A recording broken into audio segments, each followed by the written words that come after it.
Hello, everyone. Multiple sources inside and outside the United States today are covering the latest report regarding the casualties in Russia's invasion of Ukraine. Now, they cover both. They cover both Russia and Ukraine.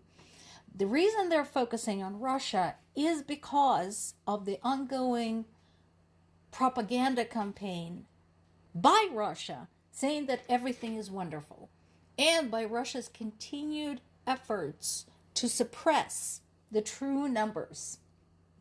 So this report is based basically on bits and pieces collected by Ukrainian intelligence, Ukrainian armed services who were present on the battlefield, Ukrainian agencies that keep track of the civilian casualties, plus foreign intelligence services who are also keeping an eye on this.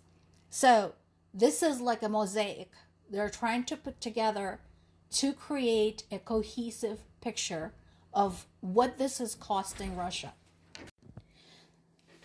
So the main point that the report makes is that at 1.2 million casualties, that includes killed, wounded, or missing in action. Russia's casualties exceed anything since World War II. Now, as you know, in World War II, Soviet casualties were the greatest. And partly this was thanks to Stalin's lack of preparedness for the war, execution of the military leaders, many of them highly qualified, who warned him not to trust Hitler, and some military commanders' approach that we see to this day to throw as many bodies at the front lines as was possible, basically to beat the enemy with numbers. So I'm not taking the responsibility off the Germans, but what I just told you are facts that have been uncovered for decades now. So that is a known thing. So as the result, the Soviet casualties total are likely close to 30 million. A lot of them were non-Russian nationals, such as people of Ukraine. So we're not comparing to World War II. We're comparing all the conflicts that Russia has been involved in since that. And the point, again, they're also making is that they have very little to show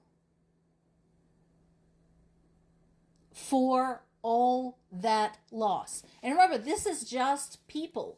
We're not even talking about the financial impact, the sanctions, the lack in trade, the fact that nothing is being developed in Russia right now because everything goes toward the war.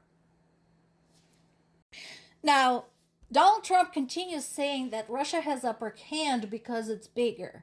He clearly never watched the movie 300. And he could never read any historic books that talk about numerous instances in history when a smaller party had won the war. And such instances are truly many, going back to the ancient world and through modern history.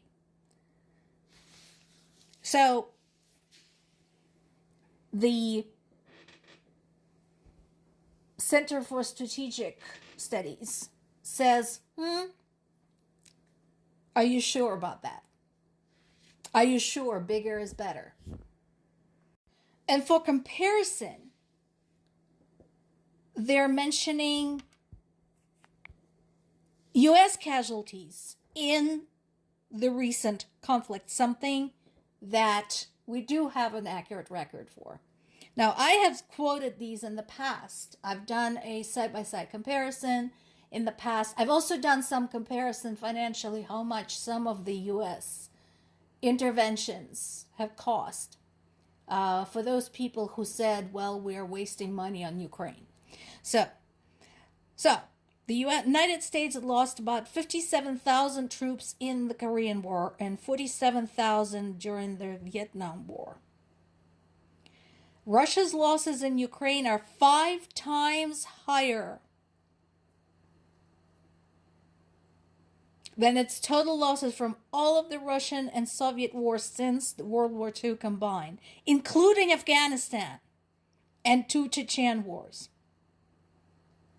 So, and remember, Russia was in Afghanistan comparably to the U.S., even longer. So, that tells us something. Here we go. In the 1980s in Afghanistan, the Soviets lost 20,000 in 10 years.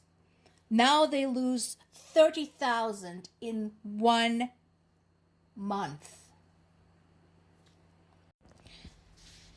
Meanwhile, the war continues, and once again, people of Ukraine are doing their best to protect the civilians and to adapt to whatever shit Russia has to dish out to them. So, this piece in today's Kyiv Independent summary is about Ukraine's railroad services, Ukrzaliznytsia.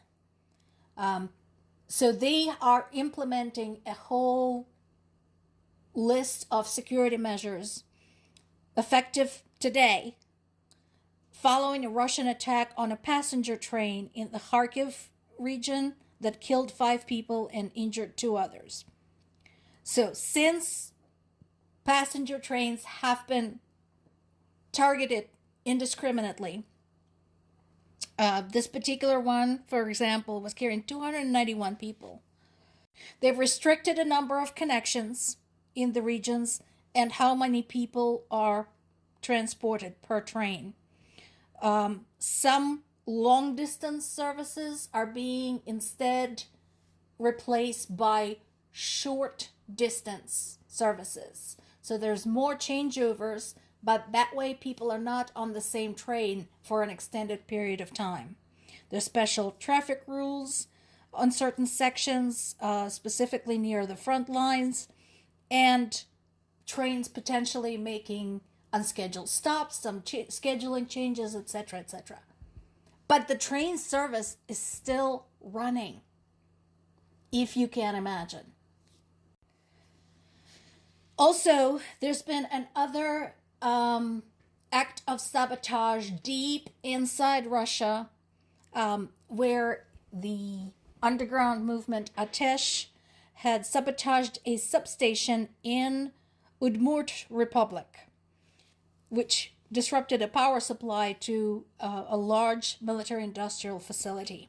So the operation had damaged the equipment at the substation, which partially cut power to the metallurgical plant. This is the plant that is used by Russia's military-industrial complex for dual-use goods, as well as steel and metal products used for production of weapons. So definitely an important act of sabotage. And for your personal education, go ahead and look where Udmurt Republic is. That's nowhere near Ukraine, I guarantee you. So again, it is good to know that there are underground groups, underground movements in Russia that are fighting on Ukrainian side. More to come.